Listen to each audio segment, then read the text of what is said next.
हैदराबाद में माहौलियाती सैंपल में एक भेरो ॿीहर पोलियो वायरस की तस्दीक थी है। कासमाबाद पंपिंग स्टेशन में हासिल कयल सैंपल में पोलियो वायरस की तस्दीक थी है।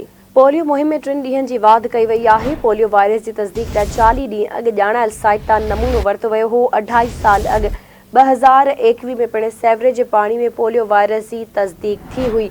ब्रेकिंग न्यूज़ अवां सां शेयर करे रहिया आहियूं। माहौलियाती सैंपल में एक भेरो ॿीहर पोलियो वायरस की तस्दीक थी आहे। तफ़सील मालूम कंदासीं हैदराबाद में आवाज़ जे रिपोर्टर नसीर चन्ना खां। जी नसीर, इन हवाले से अपडेट कजो।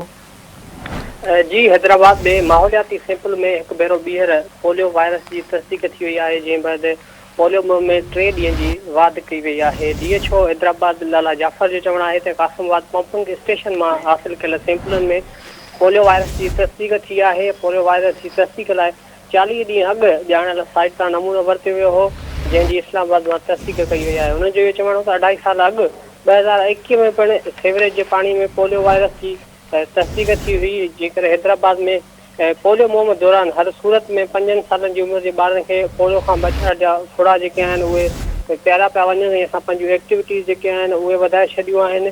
3 ॾींहं पोलियो मुहिम में जेका आहे उहा वाध कई वई आहे ऐं असां जेको संजीदगीअ सां हिन ते कमु करे रहिया आहियूं। जी ठीक है नसीर, अवां जी वॾी महिरबानी अपडेट करण लाइ।